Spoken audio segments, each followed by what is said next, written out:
When the girls were young, like in junior high, early high school, I remember saying lots of times, I wish I could stop life right now.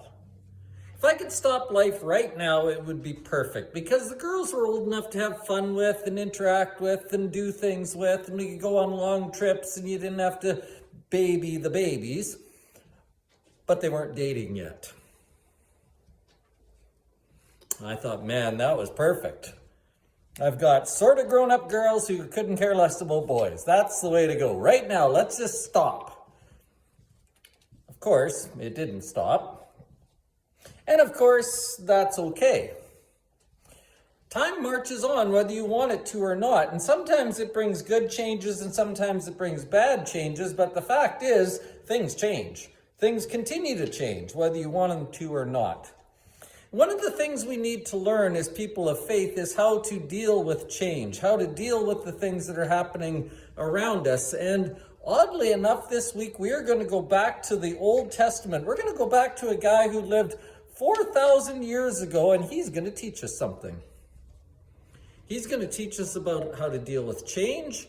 He's going to teach us something about trusting God. We're going to learn something about God. It is going to be super practical, really encouraging, and really useful. The sermon is called, "The Only Constant is Change. What to Do When Life Isn't Easy."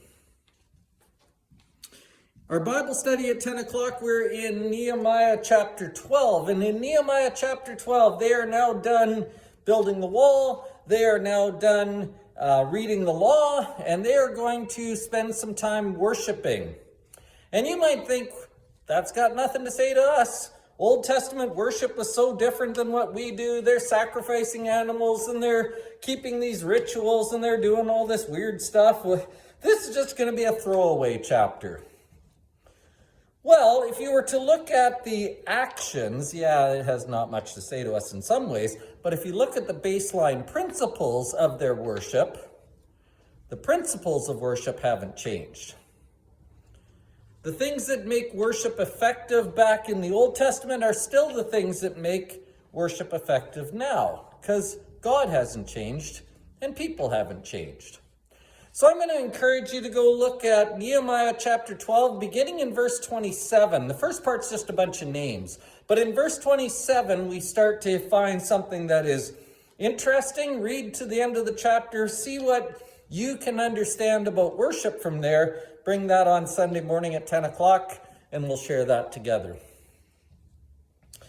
I don't know about you, but I am really looking forward to the long weekend. Things have been busy. We've been running all over the place.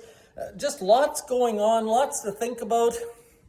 I don't know where I am half the time. I'm so tired. The other night I set up the coffee maker to make coffee in the morning. I put water in the coffee maker. I put coffee in the coffee maker. I set the timer. I went to bed. I got up in the morning. No coffee. I had forgot to shut the lid, so it didn't work. It's kind of where I'm at these days. I can't find my keys half the time. I don't know what I'm doing. I keep forgetting things. I don't know. I need a break. But fortunately, it's the long weekend. Fortunately, we might get a little bit of a rest. Fortunately, we might get to recover and recuperate a little bit. Part of that recuperation and recovery, though, is going to be Sunday morning. Things will be better when we kind of get our heads back around what's really important. That's part of what Sunday morning is about. It'll be even better if you're here. I'm looking forward to seeing you.